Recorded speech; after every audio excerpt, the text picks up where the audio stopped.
प्रिय विद्यार्थियों, आज हम बात करेंगे यूनिट सेकंड के मेंबर स्पैग्नम की। अब तक हम पढ़ते आए हैं ब्रायोफाइटा के, हिपेटिकोप्सिडा के बारे में, एंथोसिरोटोप्सिडा के बारे में, और आज हम बात करेंगे जो सबसे नीचे का वर्ग है, यानी सबसे लास्ट का वर्ग है, ब्रायोफिडा के बारे में। एडवांस ब्रायोफाइट्स हम इन्हें कह सकते हैं। उसका एक मेंबर है स्पैग्नम।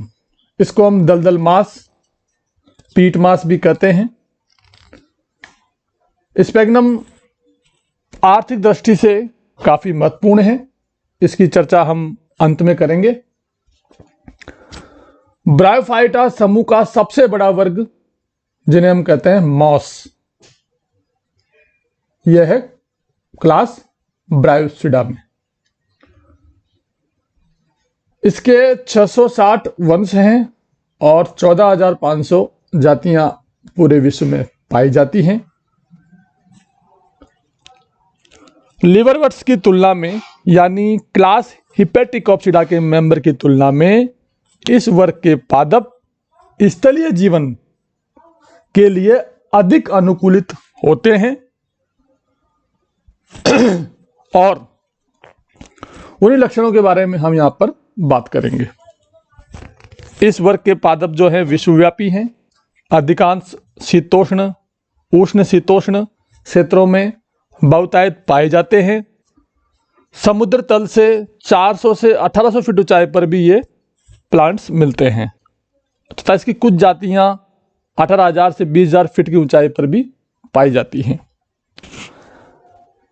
स्पैग्नम फोर्टिनेलिस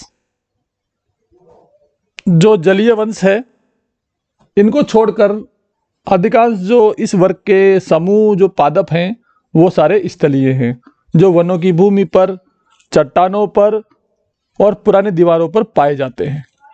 मॉस की कुछ जातियां एपिफाइट के रूप में भी होती है।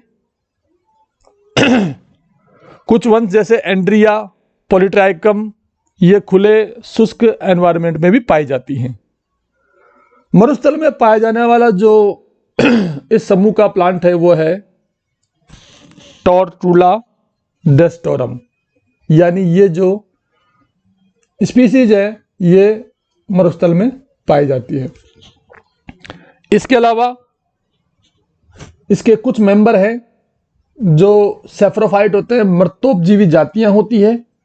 बक्सबोमिया एफिला ये जाति है, मर्तोपजीवी जाति है, जो सड़ी गली जो लकड़ियां हैं, कास्ट है, उन पर पाई जाती है। एग्जाम के हिसाब से बहुत महत्वपूर्ण है बक्सबोमिया एफिला, ये जाति मर्तोपजीवी होती है। मॉस की सबसे बड़ी विशेषता यह है कि इनमें जो शुष्कता होती है उसको सहन करने की क्षमता होती है। ग्रीष्म काल की लंबी शुष्क अवधि में ये पौधे मुड़कर सूख जाते हैं तथा वर्षा ऋतु में पुनः सक्रिय हो जाते हैं और अधो स्तर पर सघन खंडों का निर्माण करके एक समूह बनाते हैं। इस तरह से इनकी ये विशेषता होती है। अब हम बात करते हैं, इससे पहले थोड़े और लक्षणों के बारे में बात कर लेते हैं जो ब्रायोफिडा के हैं। इसके अलावा इनका जो गैमेटोफाइट है उसकी दो अवस्थाएं होती है।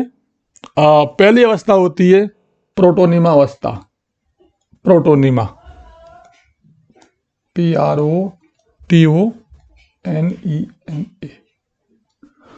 Protonema stage. ये स्थिति होती है प्रोस्टेट यानी श्यान, विसर्पी और एक शाखी तंतु के द्वारा निरूपित होती है। इसका जो उद्भव है वो बीजाणु के अंकुरण से तुरंत पश्चात होता है और ये एक कायिक प्रावस्था होती है। इसमें सेक्स ऑर्गन का विकास नहीं होता है, यानी इसमें सेक्स ऑर्गन डेवलप यहां पर नहीं होते हैं। दूसरी अवस्था होती है पर्णिल अवस्था, LEAFY, लीफी स्टेज, यानी इस अवस्था में जो प्लांट बॉडी है वो ऊर्ध्व और बेलनाकार अक्ष, यानी जो स्टेम कह सकते हैं, एक तरह से स्टेम तो नहीं होता वो, लेकिन एक्सिस होता है तथा पत्तियों से निर्मित होता है। अक्ष के चारों ओर यानी एक्सिस के चारों ओर पत्तियां स्पाइरल क्रम में अरेंजमेंट होता है इनका, और इस परावस्था में सेक्स ऑर्गन का निर्माण होता है।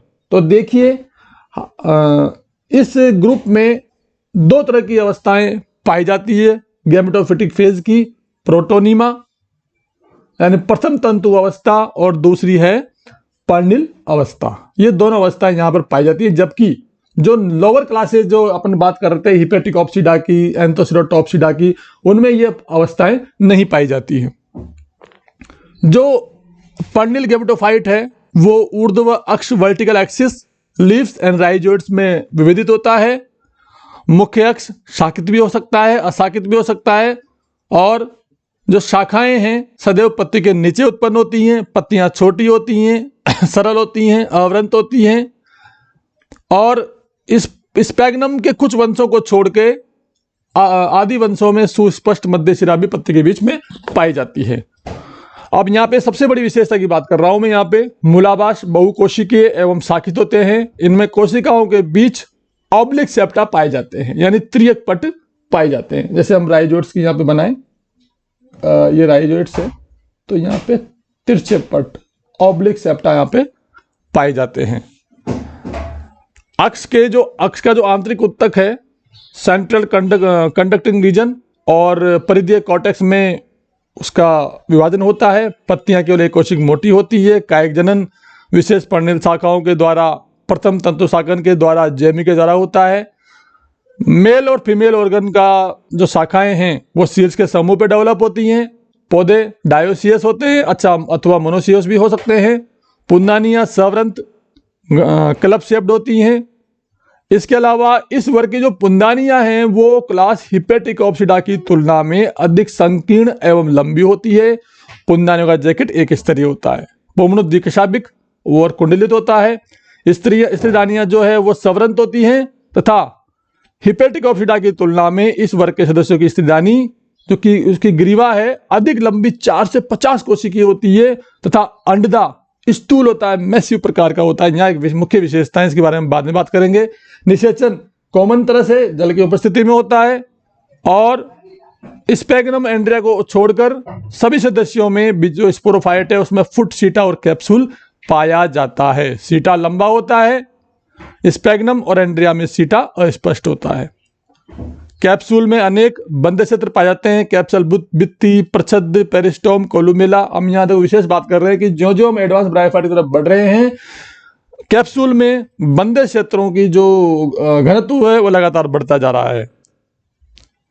इसके अलावा जो बीजाणु बनते हैं वो अंकुरित होकर प्राथमिक प्रोटीन का निर्माण करते हैं।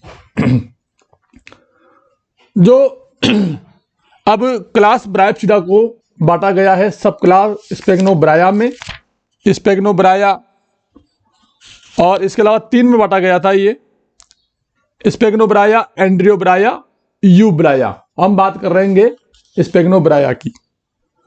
तो स्पेग्नोब्राया में बात के साथ साथ हम स्पेग्नम की बात कर लेते हैं। स्पेग्नम जो है वो इसी का मेंबर है, सब क्लास स्पेग्नोब्राया का।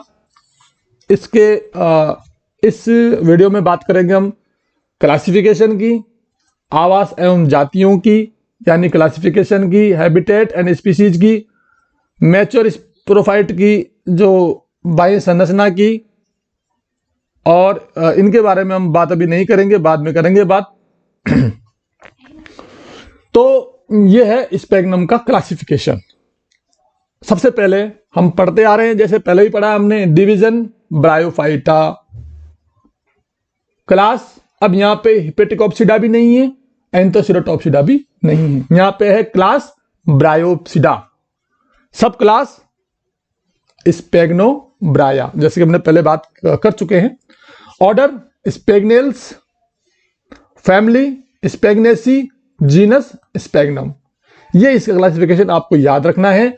परीक्षा के हिसाब से ये क्लासिफिकेशन बहुत महत्वपूर्ण है, एग्जाम में कई बार आया हुआ है, तो आपको इसको एक इस तरह से ही याद रखना है। और लिखने का जो क्रम है वो आप देख रहे हैं यहाँ पे, थोड़ा तिरछे क्रम में आपको इसको अपने उत्तर पुस्तिकाओं में भी लिखना है, क्योंकि जो दिनाम पद्धति है उसका नियम यही है। डिवीजन ब्रायोफाइटा, क्लास ब्रायोप्सिडा, सब क्लास स्पेगनोब्राया, ऑर्डर स्पेगनेल्स, फैमिली स्पेगनेसी और जीनस स्पेगनम। इस तरह से ये इसका हुआ क्लासिफिकेशन।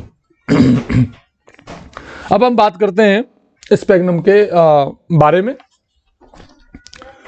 स्पेगनम विश्व के करीब सभी क्षेत्रों में पाया जाता है, एक विश्वव्यापी वंश है और ये विश्व के उत्तरी तथा दक्षिण उष्णकटिबंधीय क्षेत्रों में इसकी काफी उपस्थिति पाई गई है।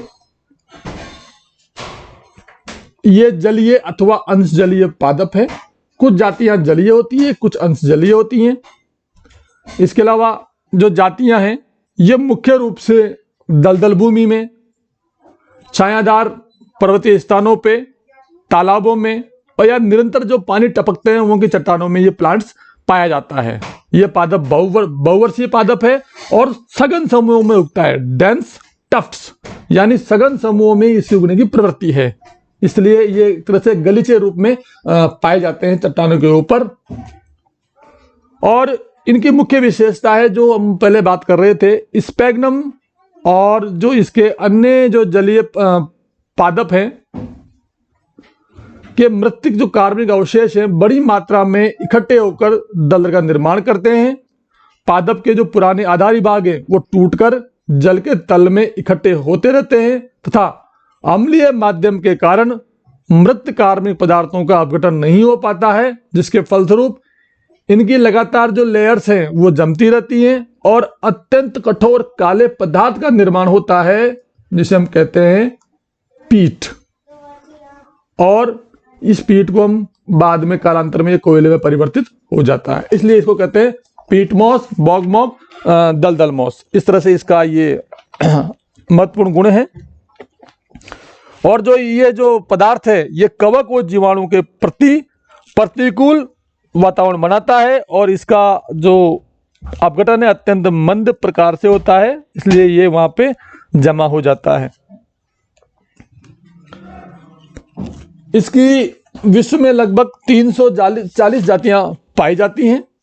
कई किताबों में 342 है, कई में 342 है, तो हम लगभग 340 जातियों की बात करेंगे जिनके हम रेफरेंस किताबों में ले रखे हैं हमने। और इसकी 20 जातियां केवल भारत में पाई जाती हैं, 20 स्पीसीज पाई जाती हैं। प्रमुख जातियों के नाम मैं बताना चाहूंगा, Sphagnum ceylonicum, Sphagnum fimbriatum, Sphagnum teres, Sphagnum squarrosum, Sphagnum khasianum, Sphagnum subsecundum और स्पेगनम कस्पिडेटम। ये सारी जातियां भारत में पाई जाती हैं और इनकी प्रमुख जातियां हैं। और इसके अलावा कुछ जातियां ऐसी है जैसे स्पेगनम रुबेलम गहरे लाल कलर की होती है और स्पेगनम प्लूम्यूलोसम गुलाबी कलर की होती है और ये सदैव जल में प्रचुर मात्रा में पाई जाती है। इनके अंदर एंथ्रोसाइनिन वर्णक होता है जिसके कारण ये चमकते हैं। अब हम बात करते हैं स्पेगनम के जो गैमेटोफिटिक प्रावस्था है उसकी संरचना की। परिपक्व युग्मकोद्भिद की संरचना, मैच्योर स्पोरोफाइट की संरचना, क्योंकि जो प्रोटोनोमिक स्टेज है उससे इसका निर्माण होता है गैमेटोफिटिक फेज का। तो इसकी जो बाह्य संरचना में इसका युग्मकोद्भिद ऊर्ध्व होता है, यानी जो सीधा खड़ा हुआ है यहाँ पे ऊर्ध्व, और शाखित होता है और तथा पत्तियों में विद्युत होता है। देखो यहाँ पे पत्तियां दिख रही है। इस अक्ष की लंबाई कुछ इंच से लेकर कई फुट तक हो सकती है और इस जो ये गैमेटोफाइट है इस पर यंग स्टेज में राइजोइड्स की उपस्थिति होती है, परंतु जो एडल्ट स्टेज है उसमें राइजोइड्स का अभाव यहां पर होता है। राइजोइड्स की हम बात कर रहे हैं तो राइजोइड्स यहाँ पे जो होते हैं वो ऑब्लिक सेप्टेट युक्त होते हैं, मैंने पहले ही बताया है। ये विशेष है परीक्षा के लिए। राइजोइड्स यहाँ पर पटयुक्त, तिरछे पटयुक्त राइजोइड्स यहाँ पर पाए जाते हैं। राइजोइड्स बहुकोशिकीय होते हैं परंतु युग्मक दर या गैमेटोफाइट के परिपक्व होने पर राइजोइड्स विलुप्त हो जाते हैं। यह बात आप स्पष्ट याद रखें। ये जो क्लास है इसका विशेष लक्षण है राइजोइड्स में तिरछे सेप्टा पाए जाते हैं, ऑब्लिक सेप्टा यहां पर पाए जाते हैं। इसके अलावा जो मुख्य अक्ष है वह ऊर्ध्व होता है, पहले बताया मैंने, लेकिन इसमें सघन समूहों में शाखाओं के निर्माण के कारण सीधे खड़े रहते हैं। इनका अक्ष कुछ सेंटीमीटर से लेकर 30 से 40 सेंटीमीटर तक होता है और शाखाएं पार्श्व होती हैं तथा प्रत्येक चतुर्थ पर्ण के कक्ष से एकल्या समूह में डेवलप होती हैं। प्रत्येक समूह में 3 से 8 शाखाएं होती है। अक्ष के शीर्ष की ओर पर्व छोटे होते हैं, इसलिए पर्व संधि से निकलने वाली शाखाएं अत्यंत सघन होती है और गुच्छे का निर्माण करती है। तो यहाँ पे गुच्छा बन रहा है, कुछ जो सीमित वृद्धि की शाखाएं हैं वो बहुत सारी वहां पे डेवलप होती हैं और इस गुच्छे को कहेंगे कोमा। इसे हम कहेंगे, नाम देंगे COMA, कोमा। इसे हम कोमा कहेंगे। और इसी जगह पे यहाँ पे सेक्स ऑर्गन का निर्माण होता है, उनकी शाखाओं का निर्माण यहाँ पे होता है, सेक्स ऑर्गन यहाँ पे निर्माण होता है और इसकी जो वृद्धि है वो लगातार बढ़ती रहती है, जिससे गुच्छा जो है सामान्य शाखाओं में बार बार परिवर्तित होता रहता है। इस तरह से ये सम्मानित वृद्धि की शाखाएं हैं। आगे देखिए, ये तो बताई दी मैंने बात, ये भी हो गया। जो जल निगमन जो जाती हैं, यानी जो जल में पाए जाने जो जातियां हैं, उनमें शाखाएं, सब में जो शाखाएं हैं वो समान प्रकार की होती हैं, लेकिन कुछ प्लांट जो अर्धजलीय होते हैं उनमें शाखाएं 3 प्रकार की होती हैं। हम यहाँ पे बात करेंगे। पहली शाखाएं हैं पेंडेंट ब्रांचेस, यानी निलंबी शाखाएं, जो यहाँ पे दी गई है, ये है पेंडेंट ब्रांचेस, निलंबी शाखाएं यहाँ पे बताई गई हैं। दूसरी है डाइवर्जेंट, जो यहाँ पे स्प्रेडिंग ब्रांचेस है, डाइवर्जेंट शाखाएं यहाँ पे है। और तीसरी है इनोवेशन, वो हम बात करेंगे। सबसे पहले बात करते हैं पेंडेंट ब्रांचेस की। ये शाखाएं, ये नीचे वाली जो शाखाएं हैं, यहाँ पे मेरा पेन नहीं चल पा रहा है, नीचे वाली जो शाखाएं हैं,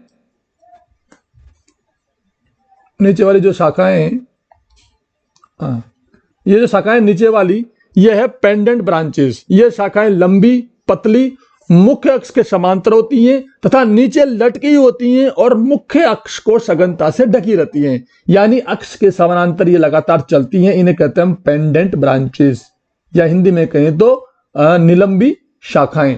ये निलंबी शाखाएं कह सकते हैं हिंदी में, अब इनको निलंबी शाखाएं। ये शाखाएं कैपिलरी एक्शन के द्वारा जल समन का कार्य करती हैं। इन्हें कशाभिरूपी अथवा अधोवर्ती शाखाएं भी कहते हैं, डिकरेंट शाखाएं भी कहते हैं। दूसरी होती है डाइवर्जेंट ब्रांचेस, यानी अपसारी शाखाएं। डाइवर्जेंट शाखाएं, ये शाखाएं छोटी होती हैं, दृढ़ होती हैं, ऊपर की ओर, बाहर की ओर फैली होती हैं, इनके सिर नीचे की ओर झुके होते हैं। इनको एक्स करंट शाखाएं भी कहते हैं। ये सीमित वृद्धि की शाखाएं होती है।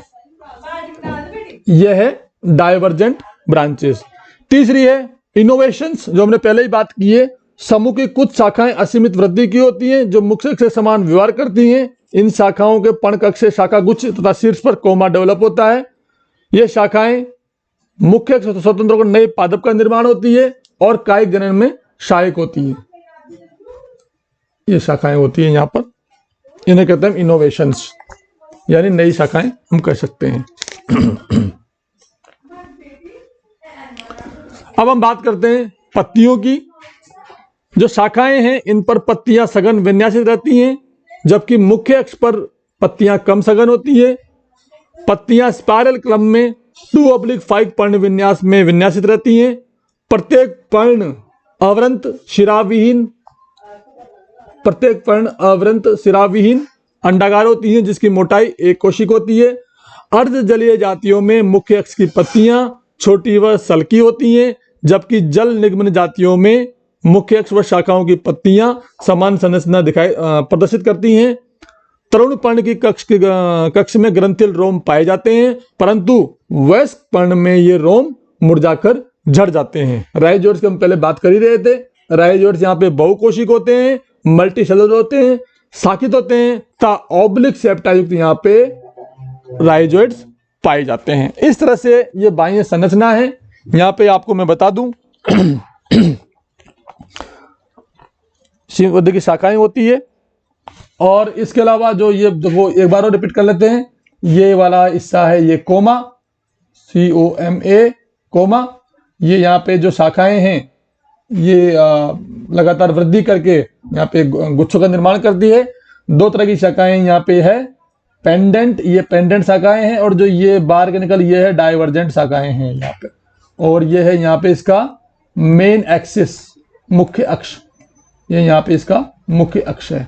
इस तरह से ये इसकी गेमेटोफाइट की बाह्य संरचना है जिसके बारे में बात करेंगे।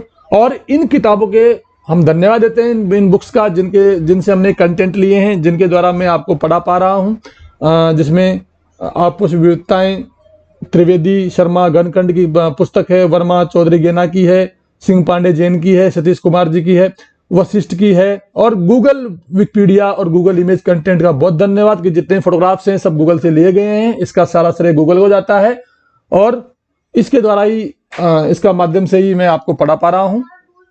सभी को धन्यवाद।